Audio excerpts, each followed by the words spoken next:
6 episode के starting में हमें पता चलता है कि जब कभी भी समदल इस बीच के पास अकेली बैठी होती है तब युंग कैसे उसके पास चला जाता है। एक्चुअली में युंग जब अपना काम कर रहा होता है तब वो गांव की कैमरा से समदल पे नजर रखता है और उसके पास चला जाता है और यहाँ पे भी वो समदल को देख ही रहा होता है। तभी बारिश स्टार्ट हो जाती है, इसलिए वो डिसाइड करता है कि वो समदल के पास छाता लेकर जाएगा। बट जैसे ही ये यहाँ से जाने वाला होता है तभी वो कैमरा में देखता है कि समदल के पास सोंगदो पहुंच चुका है और वो दोनों एक साथ एक ही छाते में हैं। इधर हम देखते हैं कि जैसे बारिश स्टार्ट होती है, समदल ऊपर देखती है कि बारिश हो रही है, तभी सोंगदो आकर छाता लगा लेता है। वो उसे पूछती है कि तुम यहाँ पे कैसे आ गए। सोंगदो उसे कहता है कि बस मुझे पता था कि तुम यहाँ पे होगी। फ्लैशबैक में हमें दिखाया जाता है कि सोंगदो कार से यहाँ से जा रहा था, तभी वो समदल को देख लेता है और बारिश की वजह से वो तुरंत अपने रेस्टोरेंट में जाकर वहाँ से छाता लेकर आता है। अब ये दोनों एक ही छाता के नीचे एक दूसरे से बातें करते जा ही रहे होते हैं, तभी युंग दौड़कर उसके पास आता है और समदल को एक छाता देता है। उसे इन दोनों को एक साथ देखकर अच्छा तो नहीं लगता है। तभी समदल उसे पूछती है कि तुम्हारे हाथ में इस समय 2 छाते क्या कर रहे हैं।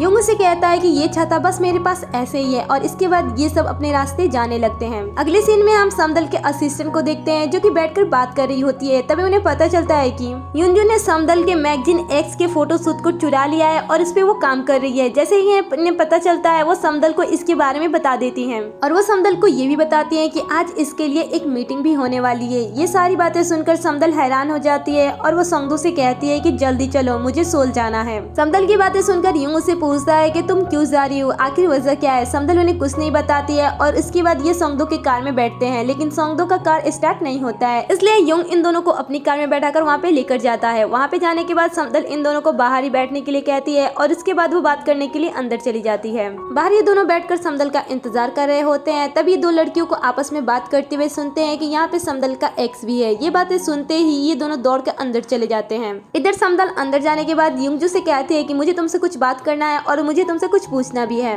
तभी बीच में समदल का एक्स चेंगी आता है और उसे पूछता है कि तुम यहाँ पे क्या कर रही हो, तुम यहाँ पे किस लिए आई हो। अब समदल उसे अपने प्रोजेक्ट के बारे में बताने लगती है और कहती है कि इसने मेरे प्रोजेक्ट की कॉपी की है, इसने सारे वैसे ही डिजाइन बनाए हैं जैसे मैंने अपने प्रोजेक्ट के लिए तैयार किया था। चोंगी उसे कहता है कि कई सारे लोगों के आइडिया सेम हो जाते हैं, इनमें कौन सी बड़ी बात है। समदल उसे कहती है कि क्या सच में ऐसी बात है। ये सुनकर चोंगी शांत हो जाता है। इसके बाद समदल अकेले में युंजू से बात करती है। तब युंजू से पूछती है कि बताओ तुम्हें मुझसे क्या पूछना था और मुझसे क्या बातें करनी थी। समदल उसे पूछती है कि क्या तुम सच में मेरी वजह से मरने की कोशिश की थी। ये बातें सुनकर वह स्माइल करने लगती है और कहती है कि क्या तुम यही पूछने के लिए उतनी दूर से यहाँ तक आ गई। फिर समदल उसकी चोरी करती हुई वीडियो को दिखाती है और कहती है कि मैं हमेशा सोचती थी कि मैंने ऐसा क्या किया था जिसकी वजह से तुमने मरने की कोशिश की। फिर मुझे बाद में पता चला कि मेरी तो इसमें कोई गलती ही नहीं थी, तुम बस मुझसे जलती थी और मेरी मुकाबला करना चाहती थी, इसलिए तुमने ये सारी चीजें की। क्या तुम सच में मेरी वजह से मरना चाहती थी। अब हम बाहर देखते हैं चोंगी अपने बाकी कॉलीग्स के साथ खड़ा होता है और यहीं पे युंग भी होता है और वो भी खड़ा होता है। तभी समदल बहुत ही जोर से चीखती है। उसकी आवाज सुनकर सारे लोग अंदर चले जाते हैं।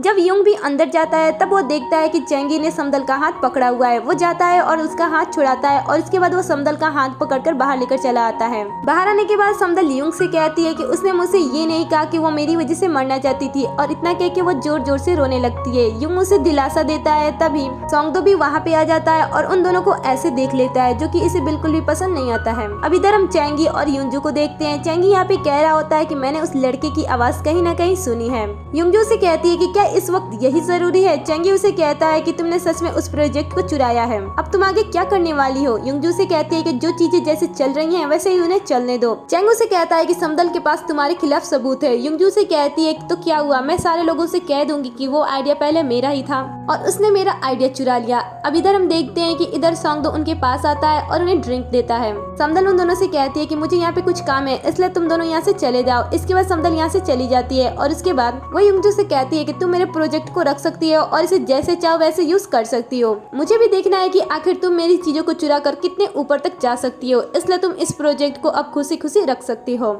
अब इधर हम इन दोनों को देखते हैं जो कि समदल का इंतजार कर रहे होते हैं। ये समदल का इंतजार काफी देर तक करते हैं। वो उसका फोन भी ट्राई करते हैं लेकिन उसका फोन नहीं लगता है। इसलिए ये दोनों डिसाइड करते हैं और अलग अलग साइड जाकर समदल को ढूंढने लगते हैं। युंग को पहले ही से पता होता है कि समदल इस टाइम कहाँ पे होगी, क्योंकि इससे पहले भी जब समदल इस टाइप की प्रॉब्लम में फंसी हुई थी तभी वो उसी प्लेस पे गई थी। इसलिए युंग उसी प्लेस पे जाता है और देखता है कि समदल वहीं पे बैठी हुई है। वो पास्ट की बातों को याद करता है कि एक बार पहले भी समदल जब अपना कॉन्फिडेंस खोकर यहाँ पे बैठी हुई थी तब मैं उसके पास गया था और उसे कॉन्फिडेंस दी थी और उसके बाद वो ठीक हो गई थी। युंग इस बार भी समदल के पास जाता है। समदल उसे देखकर पूछती है कि तुम यहाँ पे कैसे, तुम्हें कैसे पता कि मैं यहाँ पे हूँ। तो युंग उसे कहता है कि क्या तुम्हें नहीं पता कि तुम पिछले कई बार ऐसे ही तुम यहाँ पे आ चुकी हो। मैंने इस पोजीशन को पाने के लिए कुत्ते की तरह मेहनत की थी और इतने सालों के बाद मैं इस पोजीशन को हासिल की, लेकिन उसकी वजह से सारी चीजें बेकार हो गयी। युंग उसे कहता है कि तुम अपनी पुरानी पहचान को भूल जाओ और समदल से फिर से एक नई शुरुआत करो। अब नेक्स्ट मॉर्निंग हम समदल को देखते हैं जो कि अपना सामान रख रही होती है। तभी उसकी बहन उसके टिकट को देख लेती है और इसे पूछती है कि तुम सोल गई थी।